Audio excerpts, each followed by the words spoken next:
Luke chapter 10. Jesus sent 72 men. After Jesus chose 72 men, come send them 2 by 2 go all the town and other place where he won't go later. He tell them, the fruit where they won't pluck plenty, but people wey go pluck them not plenty reach. Make una pray, make the oga God wey get the farm send workers come gather in fruit. Make una go. I dey send una like small sheep go meet wicked animal. Make una not take bag or shoe and not greet anybody for road.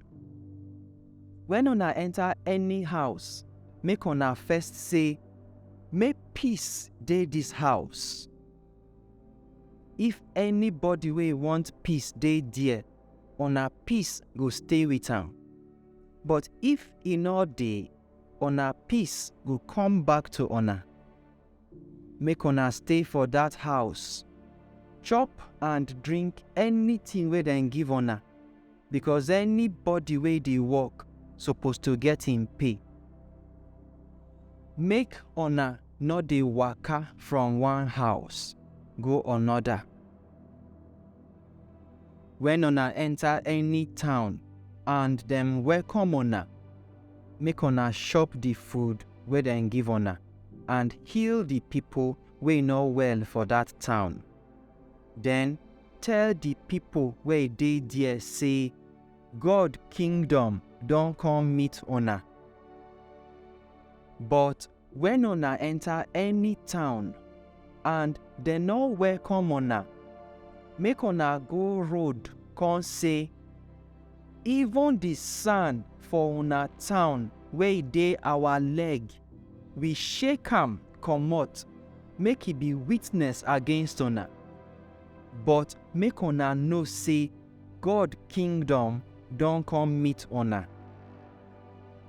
I tell una true word, e go better for Sodom for judgment day pass that town.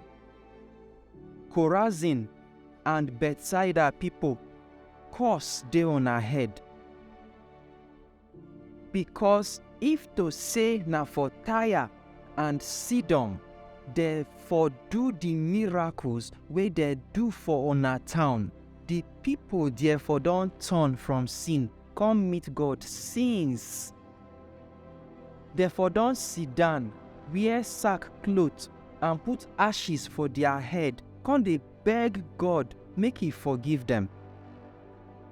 But e go better for Tyre and Sidon people pass una for judgment day. Una Capernaum people, una think say God go just carry una go heaven. No, he go throw una for hellfire.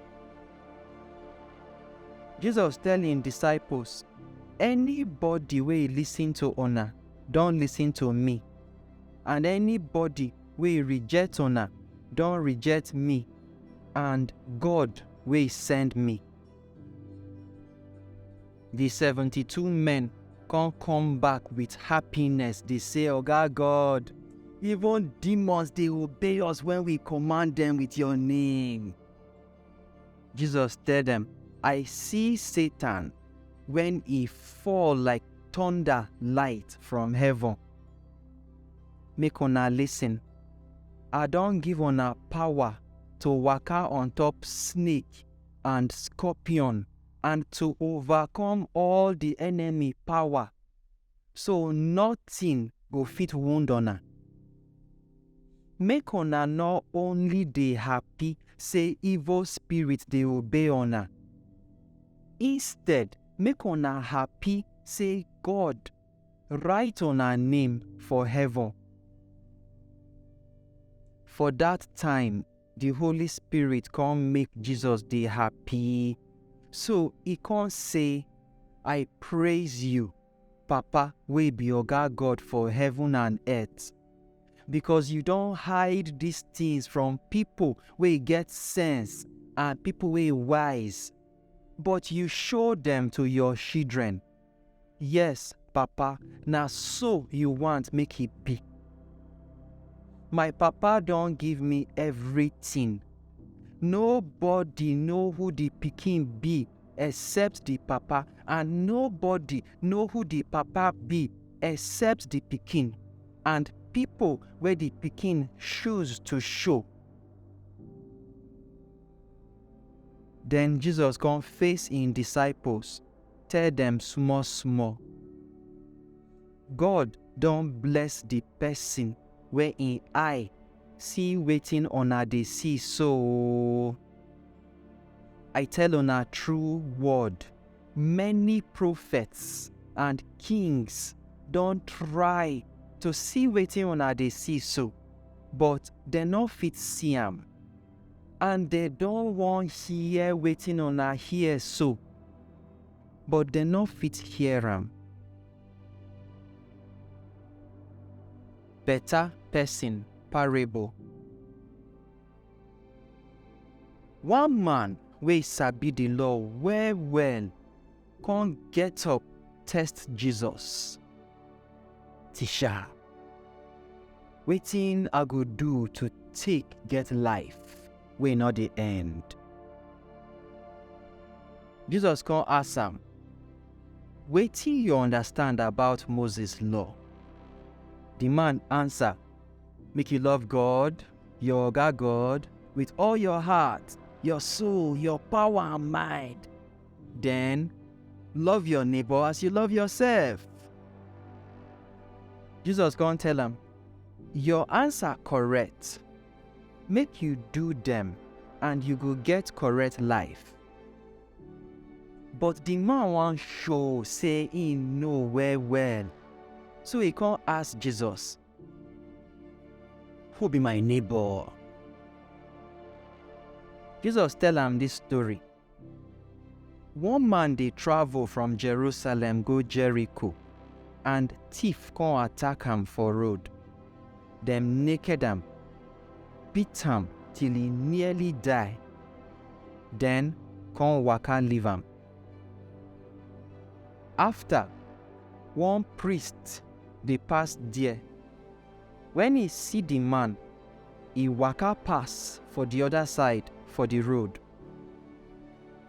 Na so too, one worker for the temple still waka reach where the man dey, but he waka pass the other side for the road. But one Samaritan man wey dey travel for that road come reach where the man dey. As he see the man, he sorry for am. He waka go meet the man, come rub wine and olive oil for him wounds and bandage am.